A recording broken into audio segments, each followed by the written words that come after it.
fechado, né? Por isso que eu estou pedindo para a secretaria participar. Não, claro, legal, legal. Então, gente, Obrigado. Dar as boas-vindas para todos aí.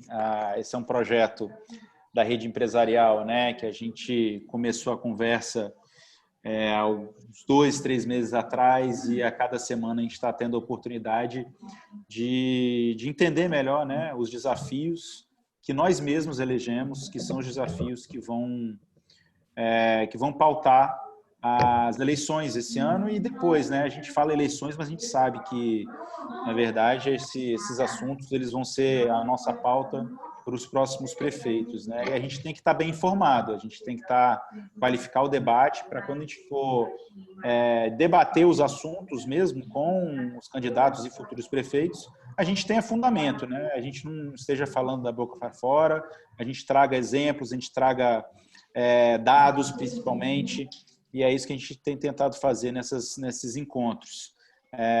Lembrando, né, que a gente tem uma pasta virtual também, com várias informações sobre esses temas. Eu vou compartilhar o link para vocês também. E bem, é isso. A gente está numa crescente, né? É o nosso quarto evento. Temos mais 3 pela frente. E aí, queria já encaminhar e passar a palavra para o Luciano para apresentar aí já o nosso especialista em educação.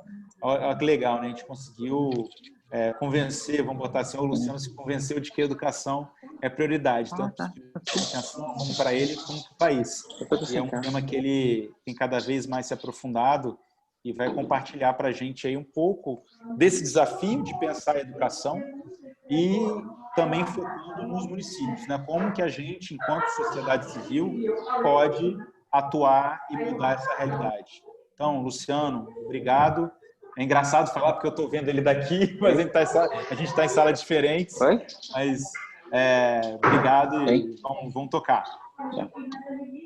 Eu sei que não está aparecendo, Orlando. O Orlando não está aparecendo, não. Você está sem vídeo. Desculpa. Agora sim, ó. Okay. Desculpa. Que penteado bonito que o Luciano e eu. Padrão, é o padrão aqui, entendeu? Olá, gente, tudo bem? Boa tarde. Bacana mais uma vez participar das discussões voltadas aí, pensando no período eleitoral. Eu já tenho participado desses movimentos do Espírito Santo em Ação desde que entrei aqui, né? Já tenho 16 anos já. E esse momento é sempre muito, muito importante, muito interessante, que é o momento que a gente vai estar olhando um pouco para a assessora pode participar? Mesmo que seja um futuro aí de médio prazo, porque a gente está acostumado com ciclos aí de 4 anos, de 2 em 2 anos tendo discussão, mas é um momento para a gente discutir com os nossos candidatos. A gente está no momento agora de preparação para a discussão com os nossos candidatos, porque os candidatos ainda estão em definição, né?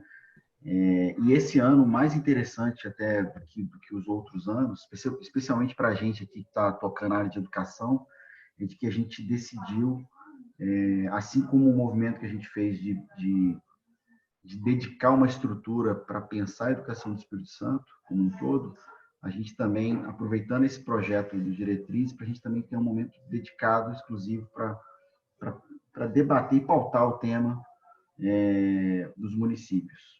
Né? Ao longo dessa minha fala, da minha apresentação que eu vou fazer, a gente vai ver qual é o peso, a importância dos municípios na educação do Espírito Santo e do Brasil como um todo, né?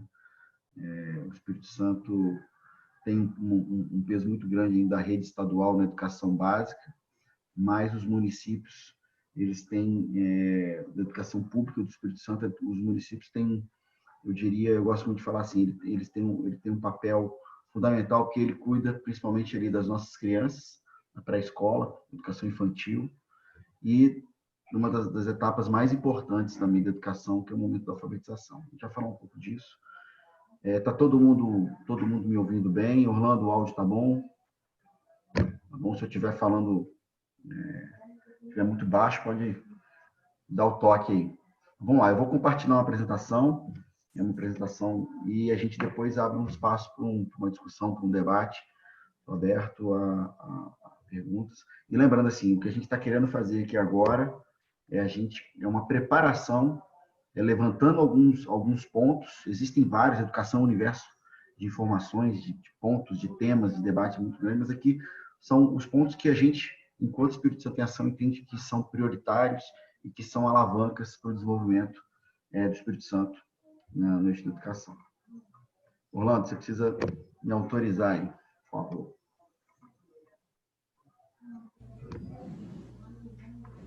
Autorizado.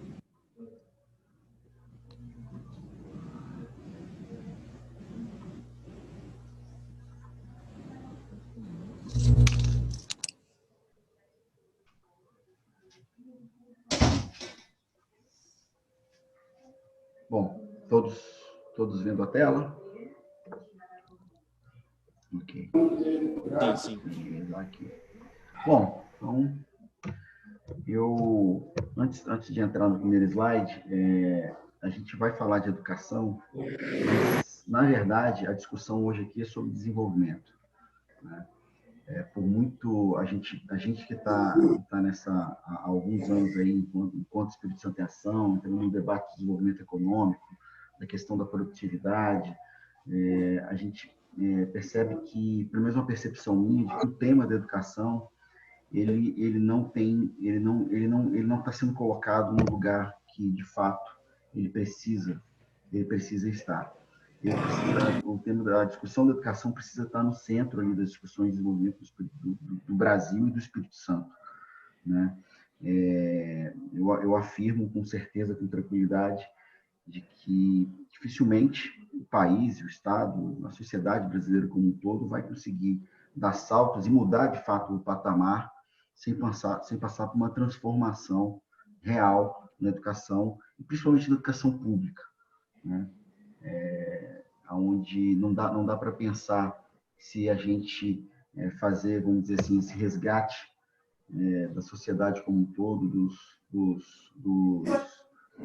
daqueles que têm maiores dificuldades, maiores necessidades, pensar um país sem fazer o resgate dessas pessoas, e elas estão principalmente nas escolas públicas, né? A escola ela não vai resolver o problema do Brasil, todos os problemas do país, mas dificilmente a gente vai conseguir passar pelos problemas sem resolver as questões da educação. Bom, então aqui eu começo essa minha fala justamente tratando desse assunto, né? Desenvolvimento e a educação.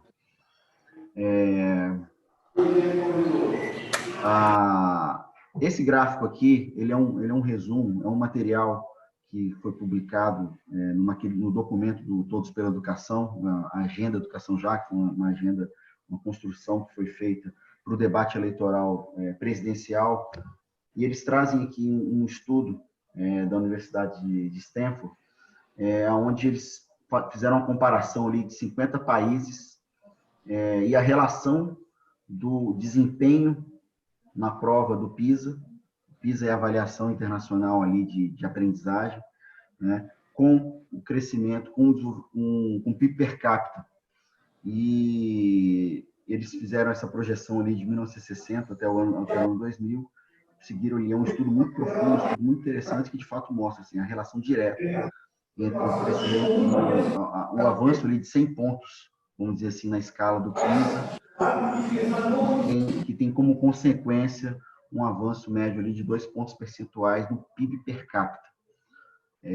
Ou seja, foi um estudo com 50 países. Só para vocês terem uma ideia, esse mesmo documento do Educação Já, ele traz uma informação interessante, que essa diferença de 100 pontos do PISA é exatamente a distância que o Brasil está, né, nessa prova para a média da OCDE. Ou seja, se a gente conseguir ter um avanço significativo do PISA, provavelmente a gente estaria em uma condição, inclusive na média ali de desenvolvimento econômico ali da média da OCDE. Isso aqui é uma introdução para mostrar assim que há estudos, há evidências de fato que mostram o papel e a importância da educação na construção do desenvolvimento econômico, no desenvolvimento de um país, de um município, de um estado, ou seja, o tema da educação ela precisa estar associada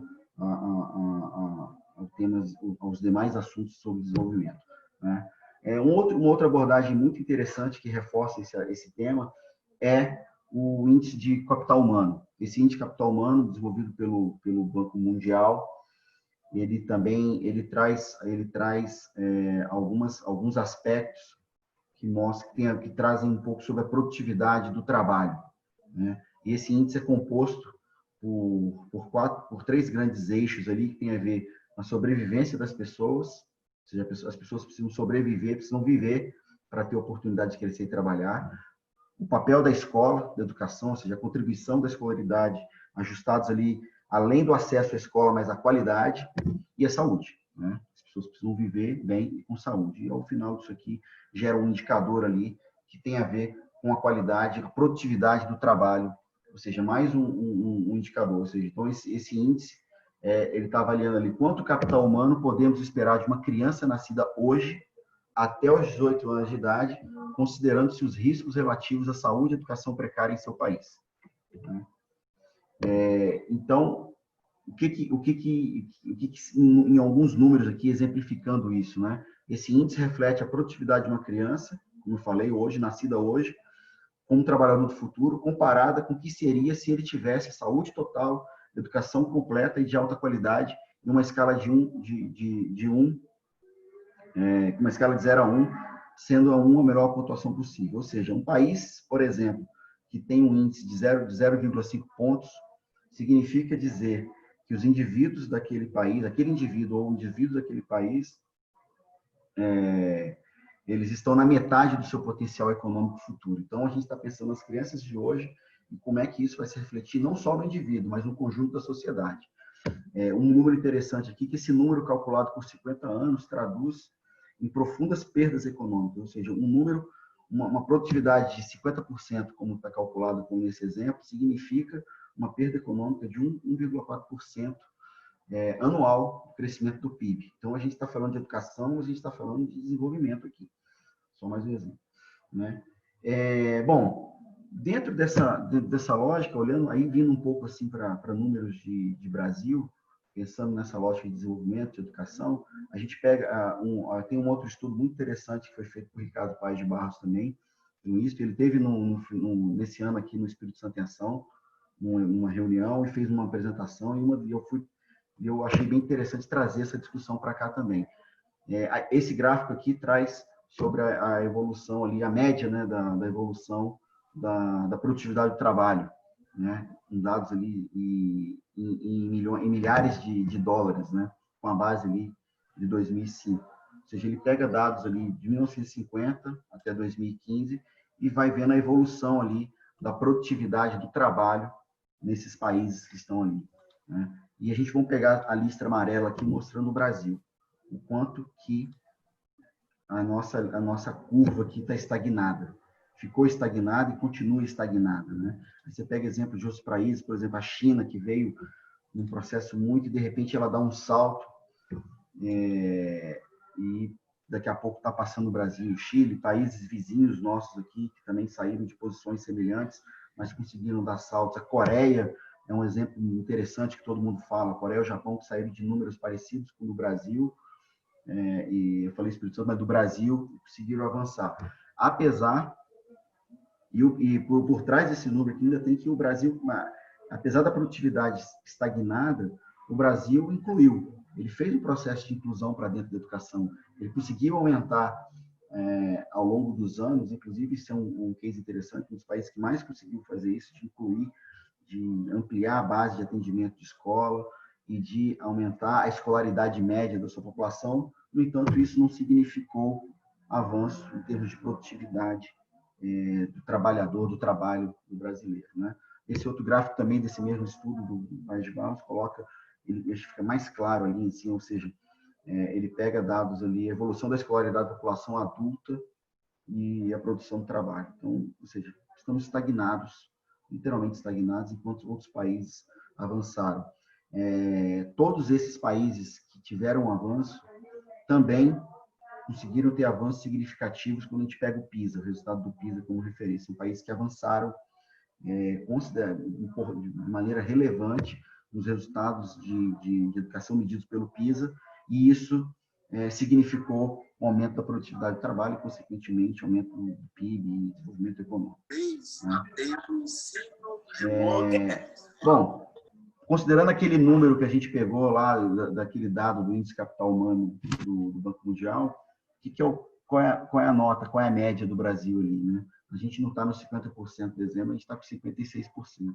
Né? Ou seja, 56% das crianças nascidas hoje serão privadas da metade da sua renda potencial quando chegar à idade adulta, em razão da falta de investimento em educação. Como eu falei, aquele indicador, esse índice tem algumas variáveis, né? A questão da saúde, a questão da sobrevivência. No Brasil, especificamente, o maior peso desse indicador está nas questões ligadas à educação. Diferente de outros, por exemplo, aqui da África, que você tem, esse gráfico mostra que a África, né, que você tem 15% ali ligado à questão de sobrevivência. Então, você tem desafios, além da educação, mas tem desafios de vida, né? As pessoas vão viver o suficiente em alguns países da África, outros estados. No Brasil, a gente conseguiu avançar, especificamente em algumas áreas, a gente conseguiu avançar na questão da mortalidade infantil, da redução da mortalidade infantil, ampliar alguns desafios na área de saúde, mas, ou seja, o peso maior para especificamente desse indicador. Então, aquele número de 56% que eu mostrei, que é o quanto é a produtividade potencial que as nossas crianças vão ter no futuro, tem a ver com a educação. Tanto com acesso, mas principalmente com a qualidade, que é especificamente a aprendizagem. Então, esse é o cenário que a gente tem do Brasil, que não é diferente do Espírito Santo, não é diferente dos municípios do Espírito Santo, de outros estados. Essa é a média que a gente tem no Brasil. Bom, e por que isso, né? Por que esses números nos assustam tanto e por que ano após anos, décadas após décadas, o país ele não consegue dar saltos, nem no nível de escolaridade, que se rebate lá no nível de produtividade da economia brasileira, do trabalho do brasileiro, e no nível de desenvolvimento. A gente está acostumado com saltos, é o chamado saltos de galinha, né? O país vai, bate no teto, e aí, o que é esse teto? São fatores estruturais da economia, mas em grande parte deles são fatores ligados à educação.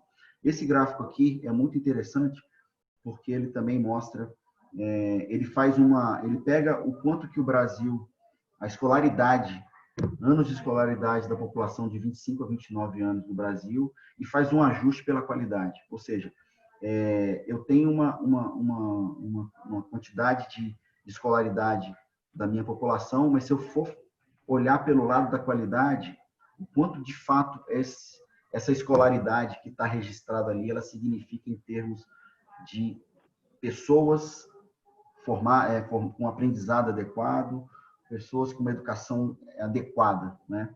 Então, ou seja, você pega os dados do Brasil ali, a gente está ali de 10, 11 ali, a nossa escolaridade equivaleria a 8 anos. Esses dados também são do Banco Mundial, uma apresentação que foi feita num evento no ano passado, muito interessante, com um dos executivos do Banco Mundial. Bom, então esse é o cenário de Brasil. Aí agora a gente vai entrar um pouco no Espírito Santo para a gente chegar especificamente na pauta que a gente se propôs a fazer, que é a discussão municipal da educação. Mas esse contexto foi muito importante para a gente colocar a pauta da educação no seu devido lugar. Eu acho que é isso que a gente precisa fazer e a oportunidade grande que a gente tem aí de colocar isso na pauta no momento de discussão eleitoral, né? Pegar os dados do Espírito Santo, esse dado também compilado aqui pelo Todos pela Educação, do anuário do Todos pela Educação, eles pegam ali de cada 100 capixabas que ingressam na educação básica. Educação básica eu estou tratando especificamente aqui, eu estou pegando aqui a partir do momento dos anos iniciais do ensino fundamental, que é um menino ali com 6, 7 anos de idade, 89 conseguem concluir o ensino fundamental aos 12 anos de idade. Eu não estou falando de qualidade, estou falando de fluxo aqui por enquanto. 68 conseguem concluir os anos iniciais do ensino fundamental, 68 conseguem concluir o ensino fundamental aos 16 anos e 60 conclui o ensino médio aos 19 anos de idade. Ou seja, nesse fluxo aqui, 40 pessoas, 40 jovens, infelizmente, não conseguiram, vão fazer o seu ensino médio depois em complementar nos EJAs, nas educações complementares e por aí vai. Né? Isso é fluxo. Agora, esse slide aqui, ele é muito importante também, porque aqui eu estou falando de qualidade. A gente tem aquele fluxo, que a gente não consegue atender todo mundo, garantir que todo mundo que entre na escola consiga sair, e agora aqui a gente vai falar de qualidade, aqui, usando um termo assim, o número é pior ainda, e mais preocupante ainda. Né? O que essa tabela está nos dizendo aqui? Olhando essa primeira coluna, essa primeira linha aqui, sombreada de rosa, eu estou olhando aqui os terceiro ano dos anos iniciais. Né? O que é isso aqui? Isso aqui é o resultado da Avaliação Nacional da Alfabetização, 2016, onde a gente tem que está medindo ali o nível de aprendizagem das crianças que deveriam ou estão alfabetizadas, né?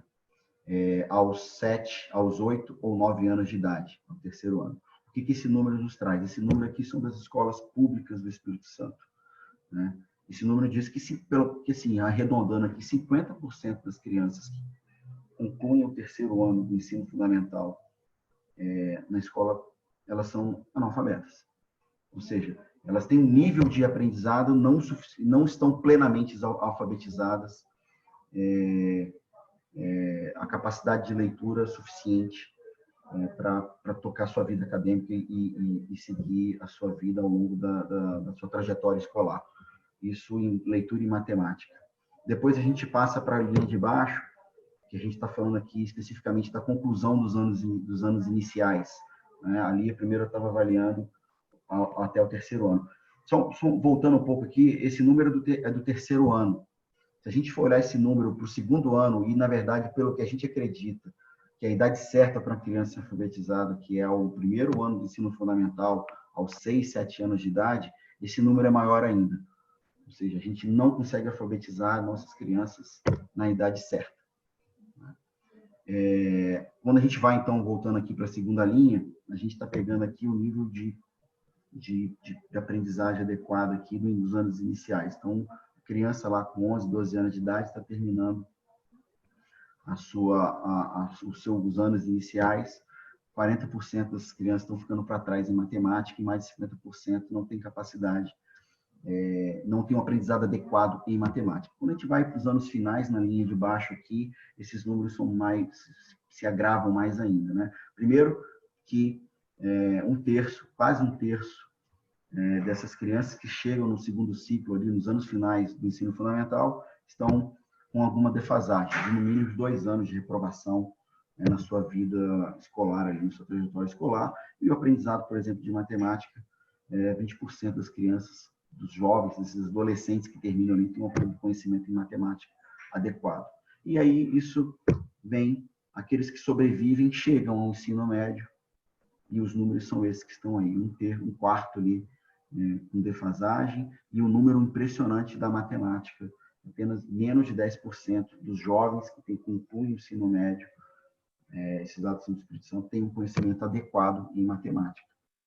Esses são esses jovens, essa é a formação que a gente está entregando, que as nossas escolas, de certa forma, estão entregando, dando esperança para que essas crianças, esses jovens, para a universidade, para o trabalho técnico, sem capacidade. Infelizmente, esse é o número que está aí. Esses não precisam ser... eu acredito muito que outros indicadores de educação não conseguem traduzir o tamanho do problema. São números que talvez simplificam demais, mas eu gosto muito de apresentar isso aqui, porque enquanto a gente não conhece o tamanho do problema, a gente não vai conseguir conversar e dialogar e, na verdade, partir para a solução dos problemas. Só aqui um exemplo aqui, né? O que significa aquela criança lá do terceiro ano do ensino fundamental, né? Que ela não está alfabetizada adequadamente. Ela não consegue resolver essas duas questões. É isso que... E, mais importante, essas crianças não estão fora da escola, elas estão dentro da escola. Elas estão matriculadas numa escola, ou seja, é um analfabetismo educacional. É aquela criança que não consegue ter o seu desempenho dentro de uma escola.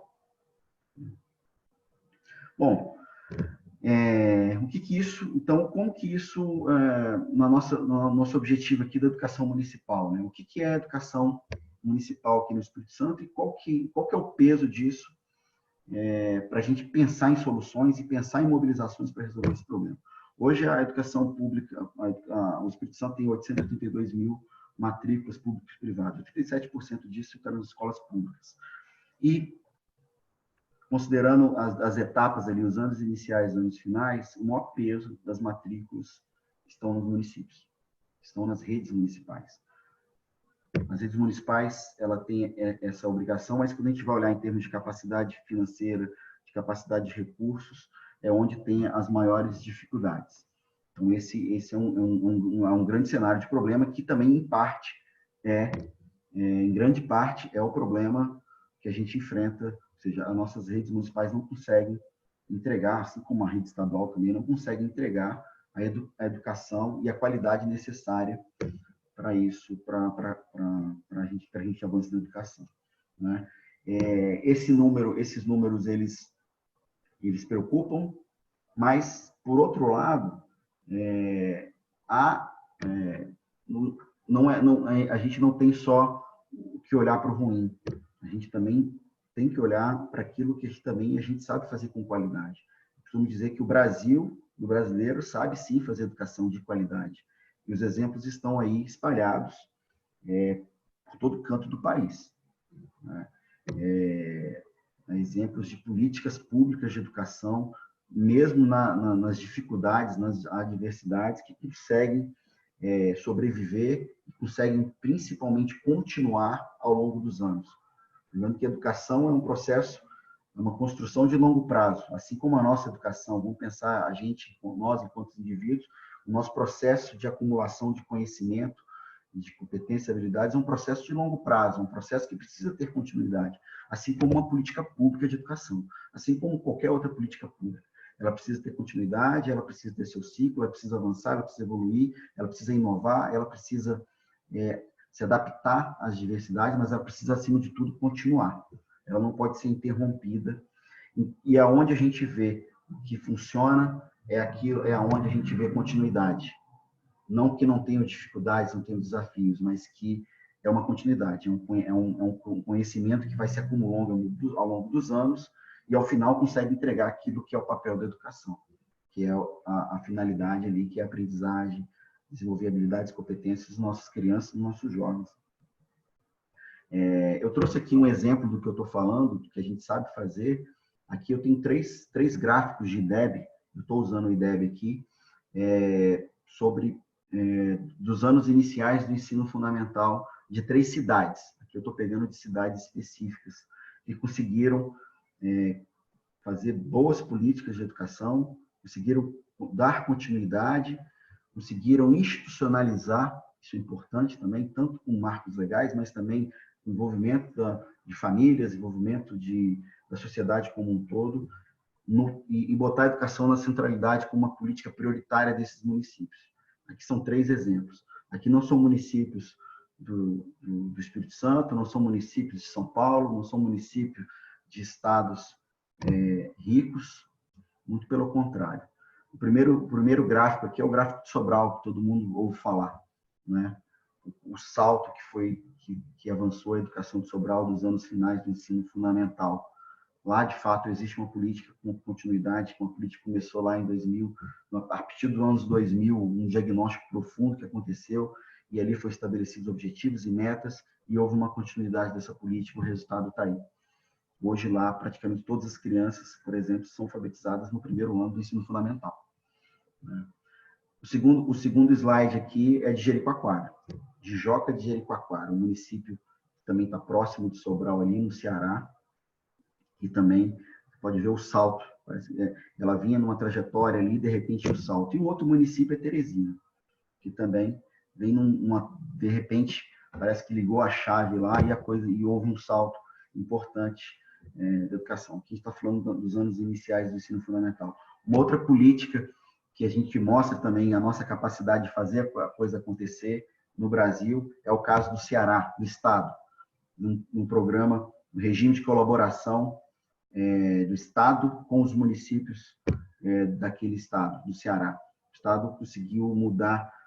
Esse desenho aqui mostra, né, uma primeira foto aqui bem árida, assim, né, mostrando o nível de aprendizagem, de alfabetização ali das crianças em 2008 e como que transformou através de um trabalho de parceria do Estado com os municípios, um programa coordenado pela Secretaria Estadual de Educação, respeitando as autonomias, respeitando a autonomia do município, respeitando as características de cada localidade, mas uma colaboração que deu capacidade para os municípios enfrentar os desafios que eu falei lá no início, né? Da questão do financiamento, da questão da formação de professores. Imagina o Ceará, com mais de 180 municípios, pensar em 180 programas de formações de professores, 180 materiais didáticos diferentes. Olha o custo disso, olha o desperdício de recursos. Isso aqui, não sei se todos sabem, essa mesma política está acontecendo aqui no Espírito Santo desde 2017. Ela precisa ganhar mais velocidade, ela precisa ganhar mais robustez, porque, de fato, ela acontece e ela está acontecendo. E ela está dando resultado lá no Ceará até hoje. Uma outra política, aí eu já trazer um exemplo aqui do Espírito Santo, uma outra política também que a gente mostra a nossa capacidade de fazer uma educação de qualidade, é a escola de excelência que esse modelo do tempo integral traz para o Espírito Santo. Um modelo que surge, vem se desenvolvendo lá no Nordeste, no estado de Pernambuco, que cresce, que está mudando a realidade do ensino médio de Pernambuco. Esse programa chega aqui no Espírito Santo em 2015, na Prefeitura de Vitória, depois na rede estadual, e agora está lá em Cachoeira e Itapemirim. E, de fato, hoje, as melhores escolas do Espírito Santo, que talvez não tenham aparecido ainda nos indicadores de educação, mas, com certeza, as melhores escolas do Espírito Santo são desse programa de tempo integral. O que a gente precisa pensar aqui é como transformar isso, levar esse modelo para todo mundo. E está aqui com resultados, com evidências que nos mostram que a gente, de fato, sabe fazer educação de qualidade. E um exemplo bem perto aqui da gente.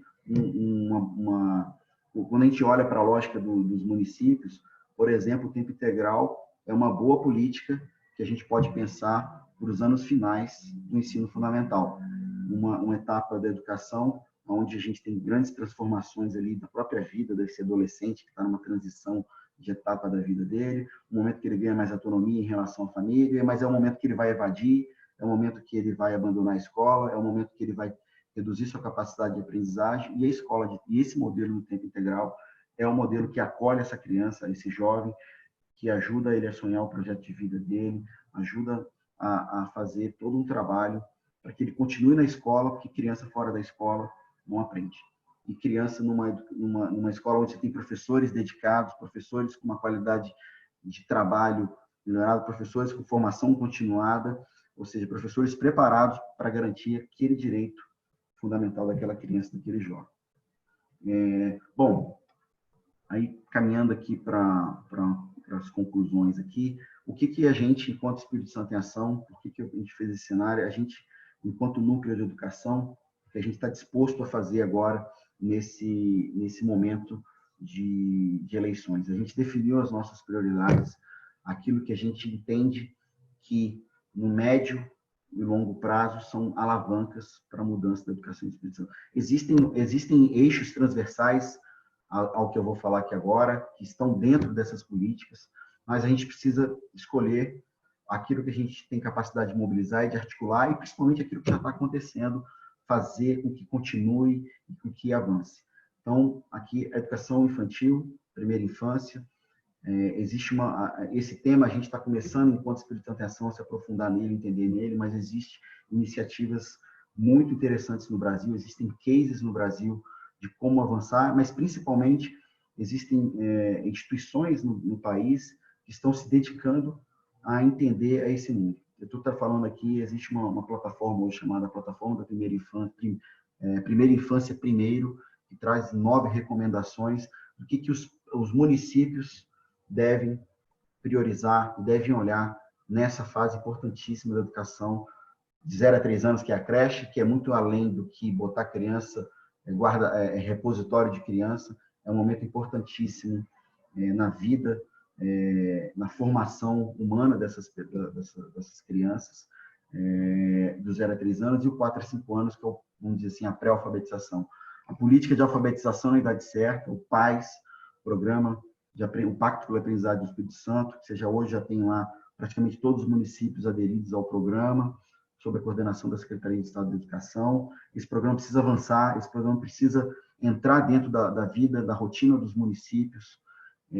Os municípios precisam entender o quanto que o que significa participar de um regime de colaboração que vai além das questões políticas, além das questões partidárias, o quanto que o município economiza recursos, o quanto que o município consegue atender as suas crianças nessa fase importantíssima da vida delas. Então, uma política de alfabetização na idade certa, material didático, formação de professores, outras colaborações que ajudam o município a avançar. Nesse ponto aqui é importantíssima a liderança do Estado para ter um pensamento de como a educação do Espírito Santo, não só a educação da rede estadual ou o município pensar na sua rede municipal. Aqui eu imagino assim, que é um embrião aqui no sistema estadual de educação, de fato, tão sonhado sistema estadual de educação, onde a gente vai parar de pensar no aluno de Vitória, no aluno da rede estadual, no aluno da rede municipal, e pensar no aluno capixaba, e que esse aluno precisa ter o seu direito fundamental garantido. O outro eixo aqui é a educação integral, foi o que eu falei. A gente tem um trabalho lá desde 2015 na articulação para que esse programa continue e avance na rede estadual. Estamos retomando um trabalho com a rede municipal de Vitória, estamos em Cachoeira de Itapemirim, estamos conversando com Linhares, estamos conversando com outros municípios, para que esse programa continue na rede estadual, avance, a gente consiga pensar em número de universalização disso, pelo menos no ensino médio, a gente precisa pensar em universalizar, eu diria assim, no médio prazo, mas também para as redes municipais. Como eu falei, a gente acredita muito que é uma boa oportunidade para os anos finais do ensino fundamental, o modelo de tempo integral. É uma política que você não transforma de uma hora para outra, é uma política que você precisa do médio e longo prazo para estabelecer, ela tem um custo maior, mas é preciso programar, é preciso planejar. E essas são as prioridades que a gente, enquanto Espírito Santo em Ação, e a gente gostaria muito, por exemplo, que a rede empresarial, que são as instituições que compõem esse grupo, que está junto com o Espírito Santo em Ação, também tenham capacidade de debater com seus candidatos, e como eu já falei no início da nossa conversa, não tem desenvolvimento, não tem logística, não tem mobilidade urbana, não tem qualquer outra política que vai funcionar plenamente e continuamente, sustentavelmente, se a gente não tiver um nível de educação adequado. Então, concluindo assim, eleições municipais estão aí. Então, o que eu preciso perguntar para o meu candidato, né? Ele precisa saber, de fato, qual é o retrato da educação do seu município, a fundo. Quantas crianças estão alfabetizadas na idade certa? Por que outra parte não está? Quantas crianças e jovens estão com aprendizado adequado? Qual a ideia do seu município? Qual a ideia de cada escola? Quantas crianças estão fora da escola? Quantas crianças têm vagas em creche? Quantas não têm? Quais as estratégias? Quais são as metas? Quais são os professores da rede? Qual o modelo de gestão? Essas aqui são algumas perguntas que a gente precisa, de fato, verem respondidas num processo de discussão de eleições. É muito importante falar em obra de escola, é muito importante falar em outros elementos, mas a gente precisa entender o que é meio e o que é fim. Qual é uma finalidade de uma política educacional? É garantir o acesso, garantir a permanência e garantir o aprendizado. Escola é meio. Eu preciso ter uma escola para colocar. Então, obra de escola não entrega educação de qualidade. Obra de escola, mas professores bem formados, professores com qualidade de trabalho, com valorização, com métodos bem definidos, com conceitos bem estabelecidos.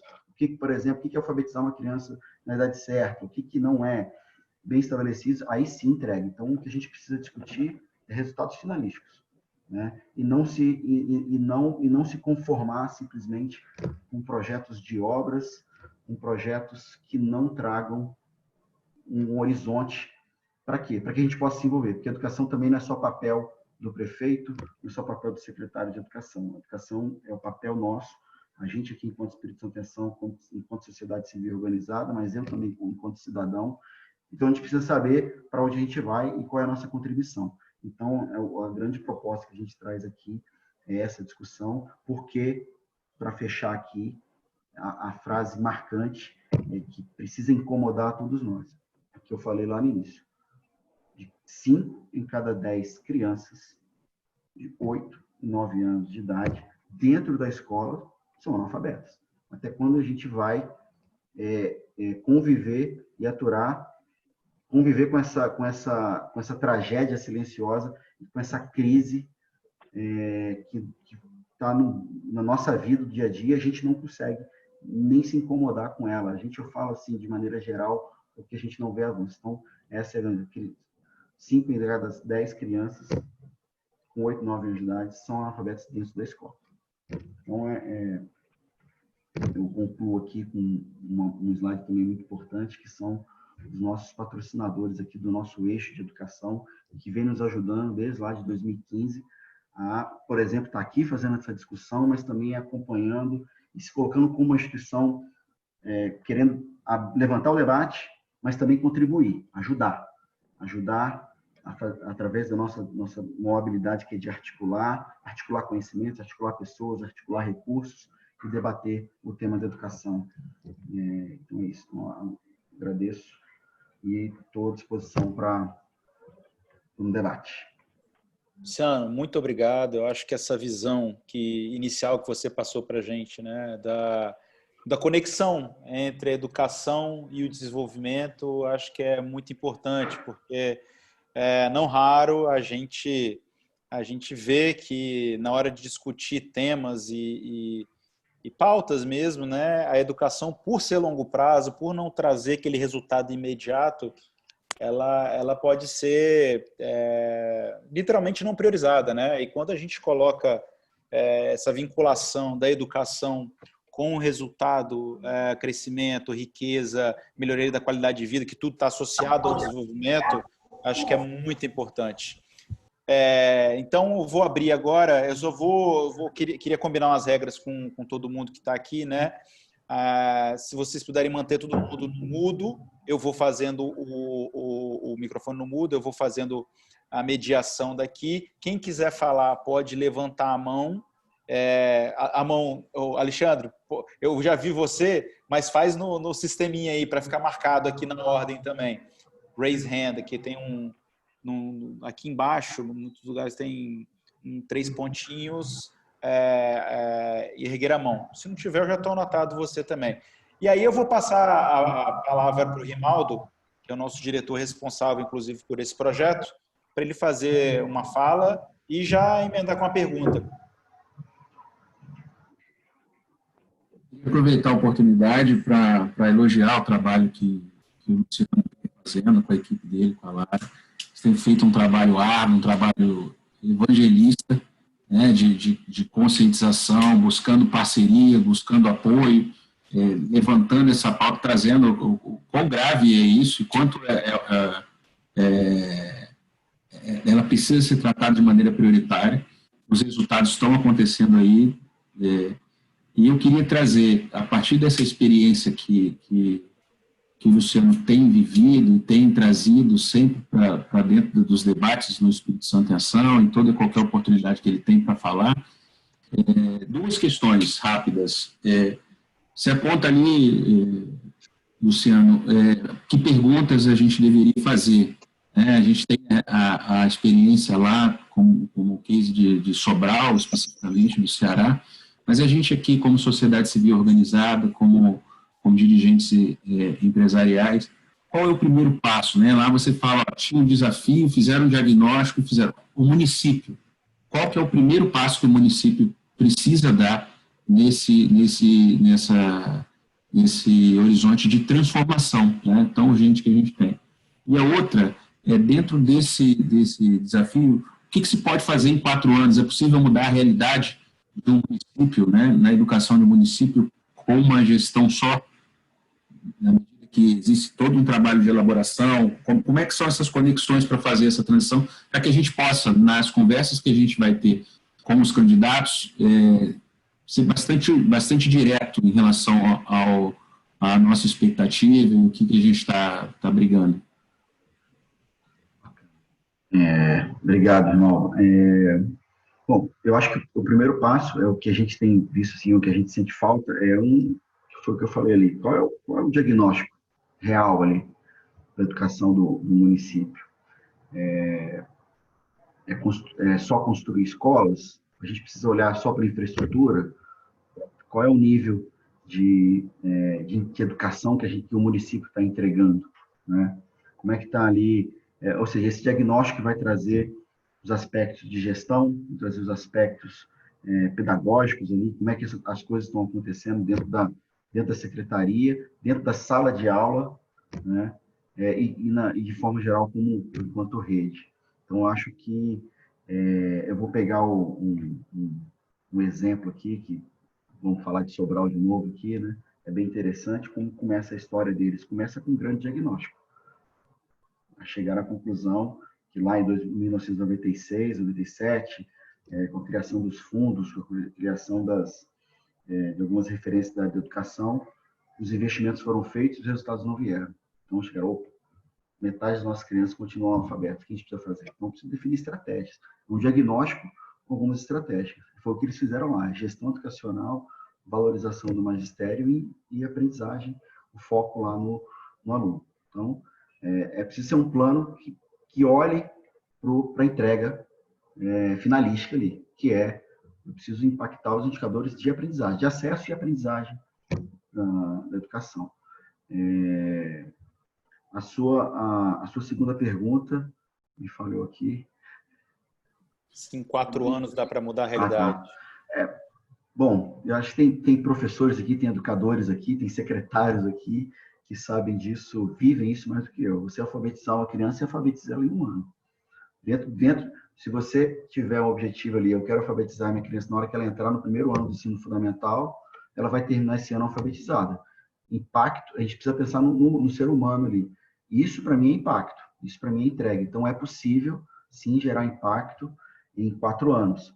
É possível você pensar em programas que a gente viu ali dos números ali do Ceará, né, dos municípios.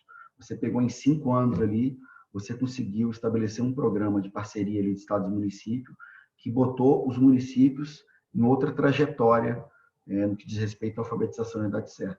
Então, e a gente tem exemplos aqui no Espírito Santo, às vezes municípios com poucos recursos, com pouco apoio ali de alguma forma, aonde ele conseguiu avançar, consegue entregar. Então, os resultados finalísticos da educação, elas são de longo prazo, mas porque você vai ver essa pessoa que está sendo formada agora, lá na frente, como é que vai ser a produtividade dela, aqueles números que eu falei lá no início. Mas você já consegue ter resultados ano a ano da educação. Então, é possível pensar em planos de curto prazo dentro do mandato, mas mais importante do que isso, Rimaldo, é pensar, tá bom, qual é a minha entrega dentro de 4 anos, mas qual é o legado que eu vou deixar para além dos 4 anos? O problema é esse, eu tenho um plano de 4 anos e eu não estou preocupado com o que vai acontecer nos próximos 4 anos. Eu preciso criar uma agenda de longo prazo para a educação. Eu sei qual é o meu tijolinho que eu vou colocar aqui nesse muro, aqui, nesse muro não, né? Nessa escola, vamos dizer assim, nesse projeto de futuro, eu tenho meu tijolinho aqui, que são os 4 anos. Mas qual é o projeto que eu vou deixar de longo prazo? E é isso que a gente tem feito nas discussões com o governo do Estado em relação ao tempo integral, ao PAS, a gente quer fazer com os municípios agora. Beleza, obrigado, Luciano. Alexandre Schubert, presidente da AEC de Cariacica. Obrigado pela referência, Orlando. Luciano, fantástico, trabalho super objetivo, conteúdo muito legal. Eu queria um pedido e uma pergunta. O pedido é, hoje nós estivemos programando uma reunião com o secretário de Educação de Cariacica justamente para diagnosticar a situação atual e a gente conseguir montar um quadro para o próximo governo. É possível nos ceder esse material para que a gente construa esse diagnóstico? Eu vou ter uma reunião amanhã cedo, se a gente conseguir ter acesso, seria ótimo. A pergunta.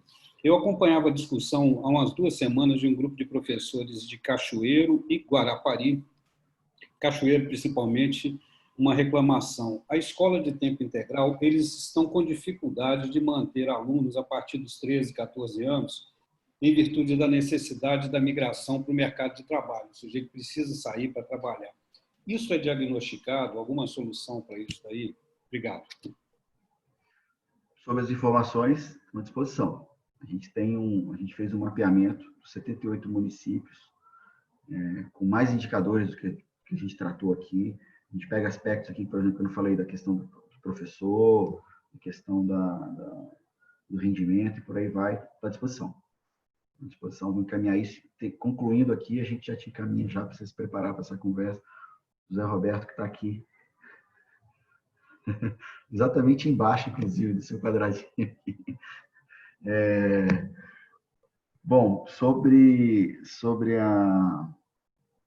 a questão do tempo integral e dessa questão da evasão, tem um estudo muito interessante que o Instituto Sonho Grande fez, foi uma consultoria que fez para o Instituto Sonho Grande em 2017, 2018, e, de fato, essa informação de que o aluno ele precisa ir para o mercado de trabalho, isso tanto para o ensino médio quanto para o ensino fundamental, ali no final do ensino fundamental,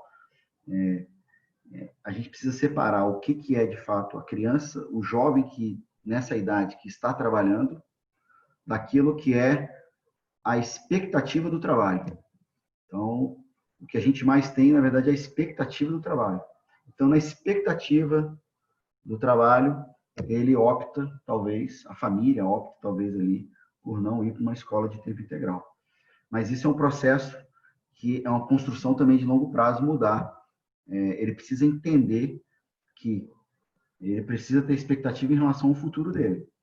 E quanto mais tempo ele tiver num modelo de educação, que ele tiver numa escola que vai proporcionar uma qualidade de educação para ele, essa expectativa futura dele muda. Ele começa a entender. Ele para de trocar o longo prazo pelo curto prazo.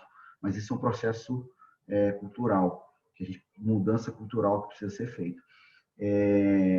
Uma coisa muito interessante está acontecendo no tempo integral da rede estadual. O foco, quando começou o programa, que era o ensino médio. Né? O que aconteceu? Tive uma evasão muito grande. Evasão não, desculpa. Uma ocupação baixa. Né? Uma ociosidade muito alta das escolas. Principalmente algumas, muito alta mesmo. Porque esse menino já entra no ensino médio, ele já está pensando logo no mercado de trabalho, ele já está pensando, isso que eu estou te falando, da expectativa do trabalho e, de fato, a necessidade do trabalho mesmo, mais ainda para o ensino médio. Qual a estratégia que foi feita e esse ano, nos últimos 2 anos, ela se intensifica? É pensar levar o tempo integral para a etapa anterior, os anos finais do ensino fundamental, para você já desde os meninos ali, a partir dos mais novos ali, já começar a entender o que essa escola representa na vida deles, o que a educação representa na vida deles. Mas, de fato, hoje, uma das principais causas de mudança, de transferência do tempo integral, tempo parcial, até mesmo de abandono mesmo, é a questão do trabalho, principalmente em municípios e em regiões onde de maior vulnerabilidade, de menor nível socioeconômico. Isso é uma realidade mesmo. Assim, tem secretários que a gente conversa ali que a coisa, no segundo semestre ali, é o momento que, de repente, começa com o nível de matrícula, chega no segundo semestre, a rede começa a esvaziar, que são as expectativas do trabalho, além de outros problemas também. Obrigado, Luciano. O Bessa levantou a mão e eu já ia falar, não tem ninguém com a mão levantada, eu já vou no Bessa porque é a área dele. E aí depois eu tô com o Dionísio com a mão levantada também. Beleza. Vamos lá, Bessa. Eu não estou achando a mãozinha aqui. Pois é, eu não estou achando também aqui. Bom, eu queria parabenizar primeiro a UES em Ação por essa organização, parabenizar o meu amigo Luciano, dizer que parte dessas dores de que ele colocou aí, nós sentimos juntos, porque somos parceiros em Cachoeiro nesse início de processo. E eu queria também me dirigir ao Alexandre. Uma das propostas do Diretrizes 2020 é traçar um roteiro para a gente abordar os candidatos. E eu estou percebendo uma coisa, qual é o medo? É as pessoas pegarem carona nesse trabalho que nós queremos fazer. Para quem já está na educação e não abraçou até agora o tempo integral, não seria agora que ele iria abraçar. Então, eu queria fazer uma proposta, queria até que o Orlando se manifestasse sobre isso, nós estamos, Orlando, dentro daquele documento que estamos elaborando, uma das propostas é pegar termos de compromisso com os candidatos, porque nós nem sabemos quem vai ganhar ainda. Então, mais do que fazer diagnóstico, Alexandre, se nós tivermos um compromisso dos candidatos, e o Luciano sabe muito bem que nós fizemos uma peregrinação em várias prefeituras aqui do Sul, e em muitas, os caras não quiseram nem nos receber, mandaram secretários, mandaram outras pessoas e tal. Então, no meu ver, o que nós temos que buscar, é a sugestão que eu te dou, nós pretendemos, por exemplo, aqui no Sul, pegar os 3 candidatos melhores nas pesquisas e buscar compromissos com eles. Fulano, nós temos essa pauta aqui.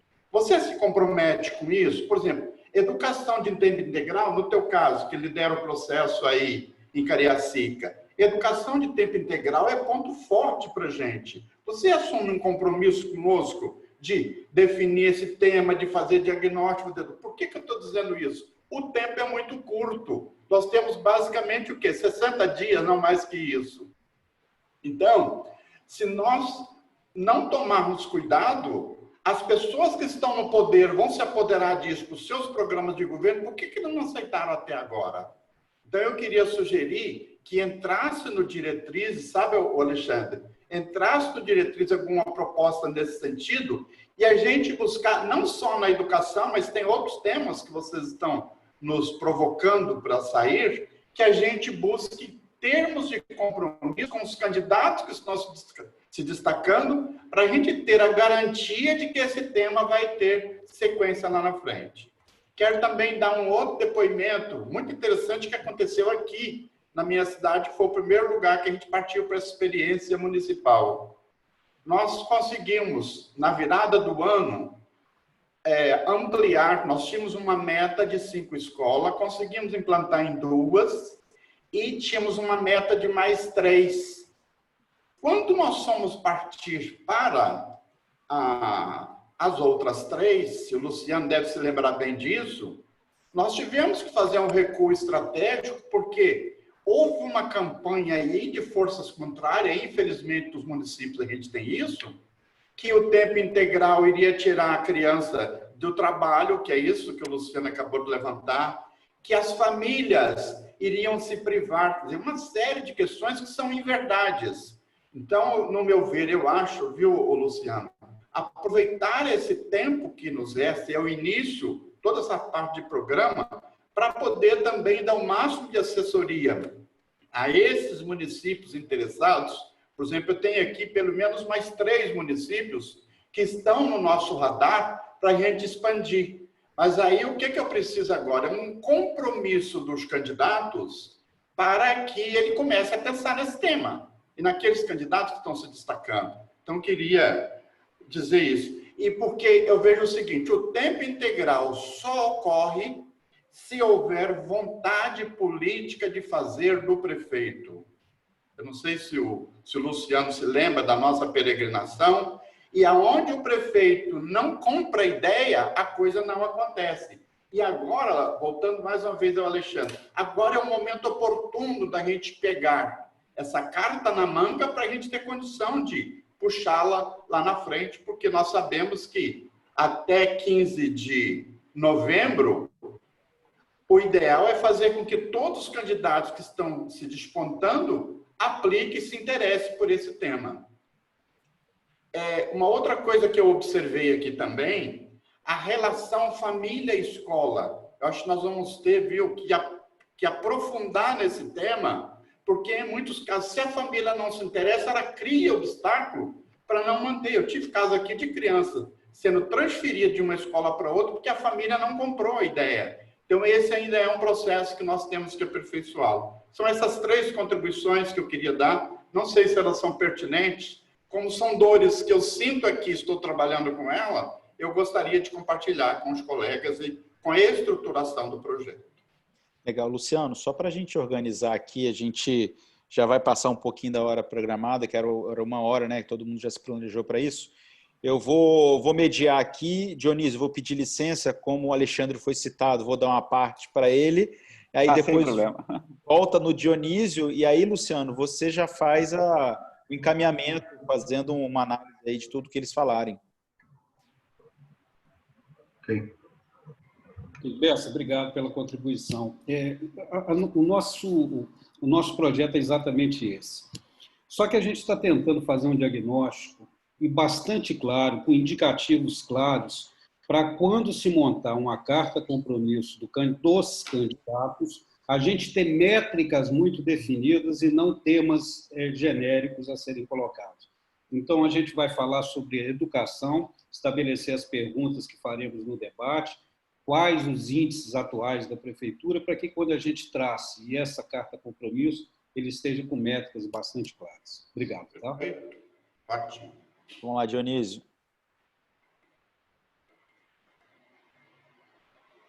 Está sem áudio. Aí. Continua. Tem que tirar esse sinalzinho do seu microfone. Seu microfone está fechado, Dionísio. Acho que travou o celular. Abriu. Agora Aí, sim. aí. Tinha travado. Parabéns pela exposição. Bessa, eu sinto muito por você, que realmente, da época que nós conhecemos de gente, a gente fala que educação é tudo, e eu tenho a premissa de que o país ele tem que ter duas coisas importantes para a coisa andar. A educação e justiça. O resto vai por tabela. Se tiver educação e justiça, a saúde anda, a criminalidade baixa, e é muito difícil, porque se todo mundo sabe disso, eu não sei por que nós não consertamos isso até hoje, eu não entendo. Se você perguntar uma professora, dependendo do grau de conhecimento dela, vai falar que é por causa do salário, se você conversar com outra por causa das condições, e a gente não consegue adequar. Eu não sei, aí vai minha pergunta, aonde a gente sai do trilho. Porque se você for comparar o currículo básico de uma escola de Londres ou de Miami, que eu conheço algumas coisas, é infinitamente inferior ao nosso, no ponto de vista de conhecimento. É muito básico. Porque eles têm um básico do básico. Nossos alunos eles têm um conhecimento até maior. Só que em um determinado momento, nossos alunos se perdem, por esses motivos que foram citados, talvez pelo engajamento no mercado de trabalho, pela falta de perspectiva futura, pelas condições econômicas, e eles, mesmo com o básico, eles vão acima da gente. Mas eu queria saber aonde que a gente sai do trilho na educação.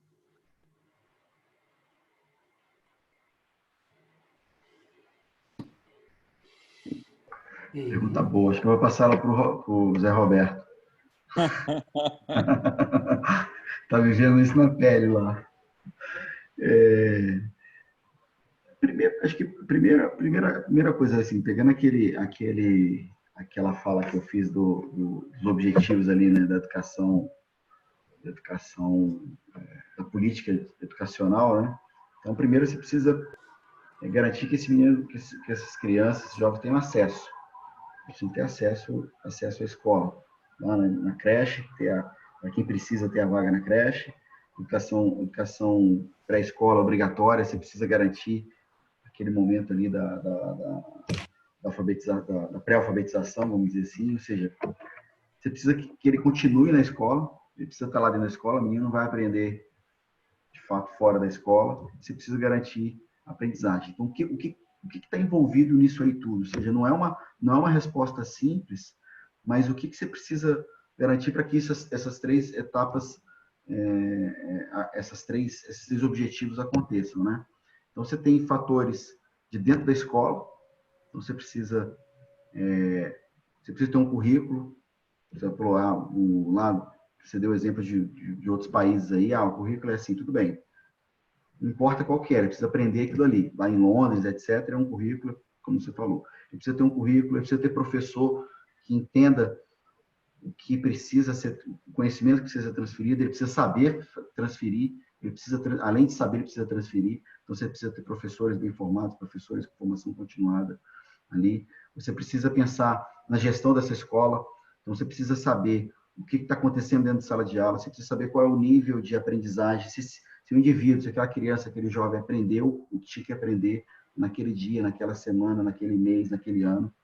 Sem esse acompanhamento, o professor vai para uma sala de aula às cegas, sem saber qual é o nível de conhecimento que o menino aprendeu, que não tem, mas ele só consegue ter isso se ele tem uma boa avaliação. Você precisa ter aí, os pedagogos aí, o projeto pedagógico, você precisa ter o que aquela escola, onde ela está, o que ela representa, quem é a comunidade que está em volta dela, o que ela precisa, o que ela está disposta a entregar. Você tem um sistema em nível de rede ali, você precisa pensar o que essa escola, enquanto parte da rede, ela precisa de suprimento, ela precisa de infraestrutura, que ela precisa de apoio externo, que ela precisa de gestão de rede, e depois você tem os aspectos de fora, vamos dizer assim, fora do sistema, né? Os aspectos de família, você precisa envolver família, você precisa envolver outras políticas de suporte, política da primeira infância, políticas da adolescência, política da infância, que precisam dar suporte para garantir que esses elementos aconteçam.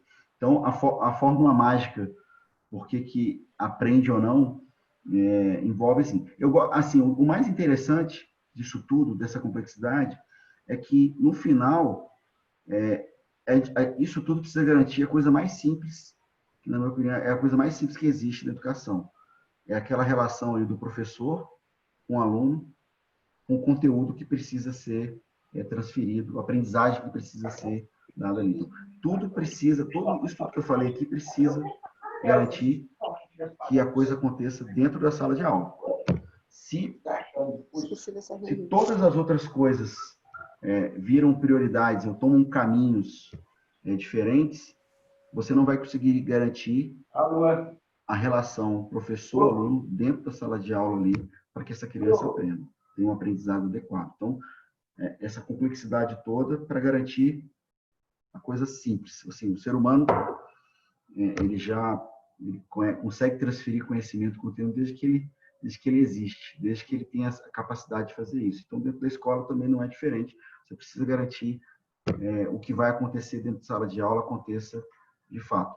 E que, de certa forma, quando você pega a escola, pegar exemplos das escolas que não conseguem entregar, das redes que não conseguem entregar, evasão, professor ter uma formação inicial que não garante o aprendizado adequado em sala de aula. Você tem os aspectos de fora da escola ali, a questão da violência, a questão econômica, ou seja, o menino vai com fome para a escola, o menino tem problema dentro de casa, que tira todo o foco daquilo ali.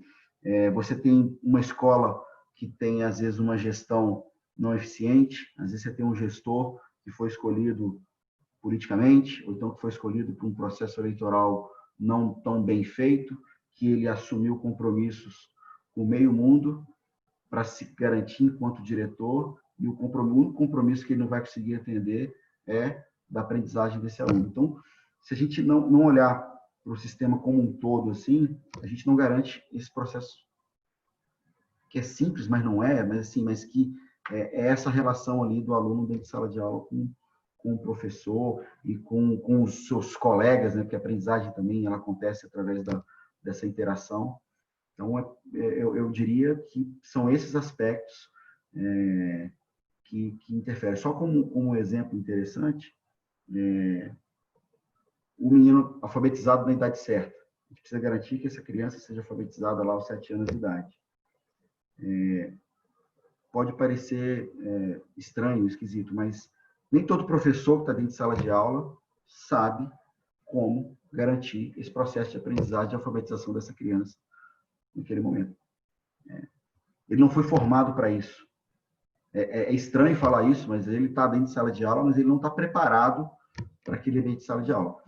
A culpa é exclusivamente dele? Não. Ele teve um processo de formação que não garantiu esse conhecimento e essa capacidade para que ele desempenhe o papel dele dentro de sala de aula, por exemplo. Então, só para citar um exemplo, eu falei do diretor, falei do professor, mas às vezes falta o recurso para merenda, falta um ambiente, uma estrutura mínima, uma sala de aula minimamente adequada que garanta esse negócio, garanta o que tem que acontecer dentro de sala de aula.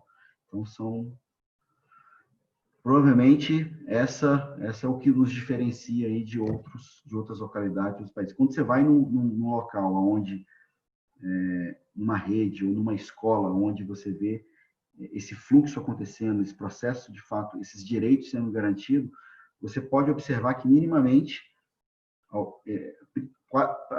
quase a totalidade desses elementos que eu falei estão contemplados, estão acontecendo. O professor está formado, existe uma direção da escola que dá o apoio, a direção da escola, tanto o diretor quanto o pedagogo, que dá o apoio para esse professor, para esse sala de aula. Existe uma preocupação com a formação desse professor, existe um material didático, existe um currículo bem estruturado, e por aí vai. E, principalmente, existe uma política que garante que o menino esteja em sala de aula.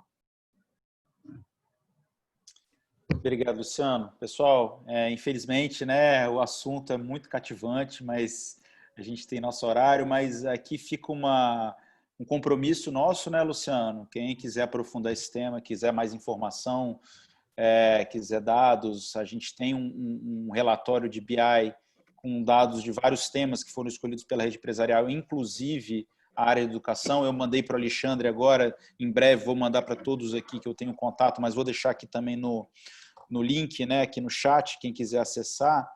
E aí eu queria já falar sobre, já coloquei no chat, queria falar sobre semana que vem, depois a gente volta aqui para fazer o encerramento, vou pedir o Rimaldo para falar um pouco também, mas semana que vem, na terça-feira, às 17 horas, a gente vai fazer um encontro sobre ambiente urbano.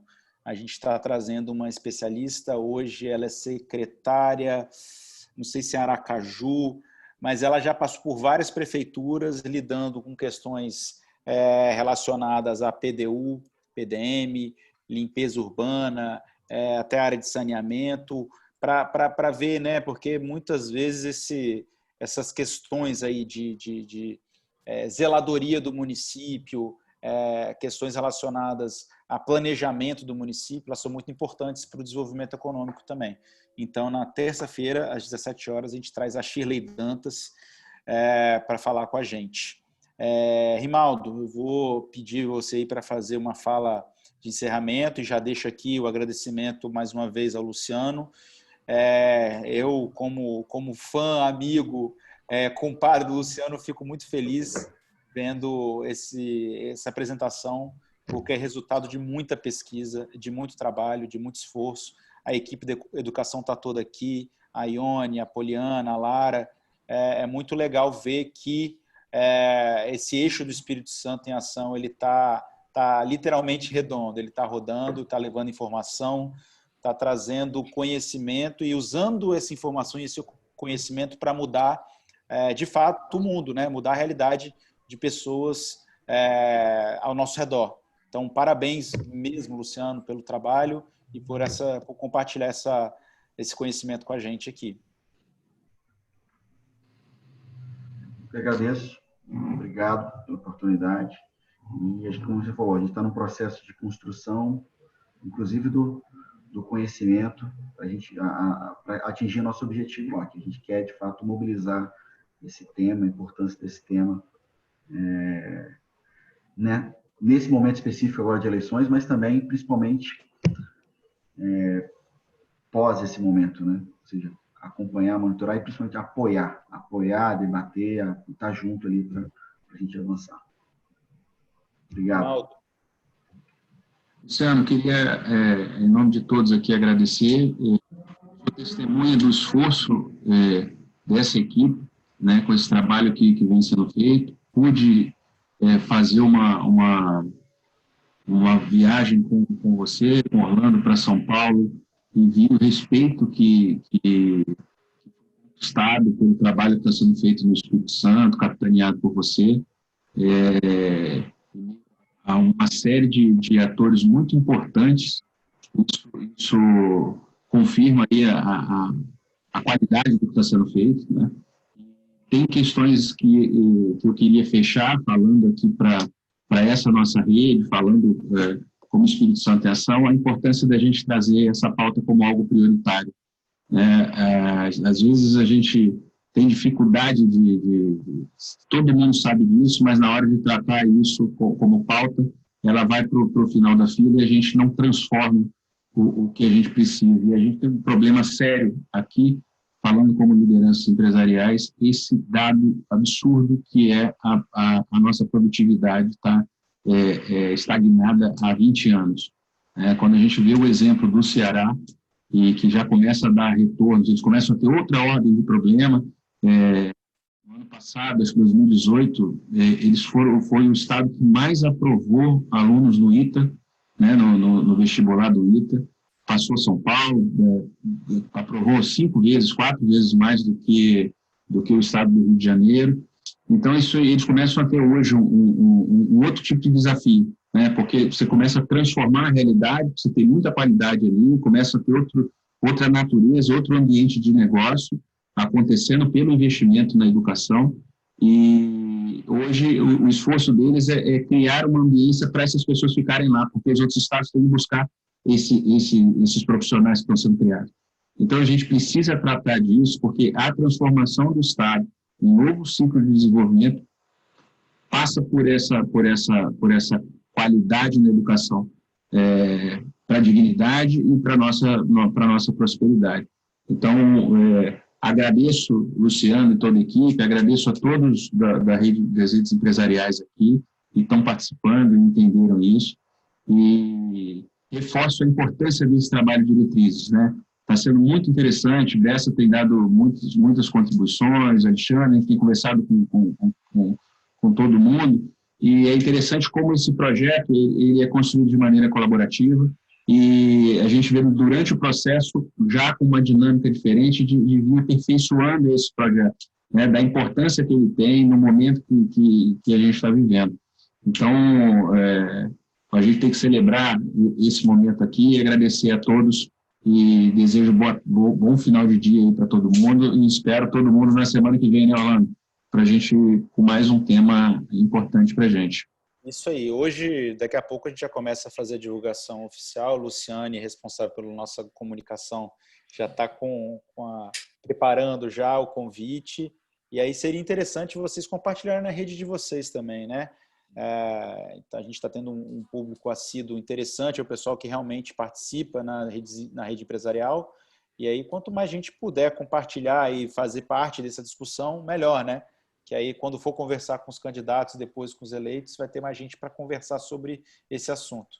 E ambiente urbano, né? É onde a gente passa, a gente está na cidade, a gente sai de casa, a gente vê o impacto que tem o tratamento, o planejamento, a limpeza, e a zeladoria desse ambiente urbano. Então, estão todos convidados mais uma vez. Muito obrigado, boa noite aí. E beleza. Eu ia falar que o Vasco vai ganhar daqui a pouco, mas está garantido já isso, não precisa não. 4-0. Tá bom, então. Valeu. Um abraço. É muito, mas bem-vindo. Né, Ben? Boa noite a todos, bom fim de semana. Até logo. Tchau, tchau.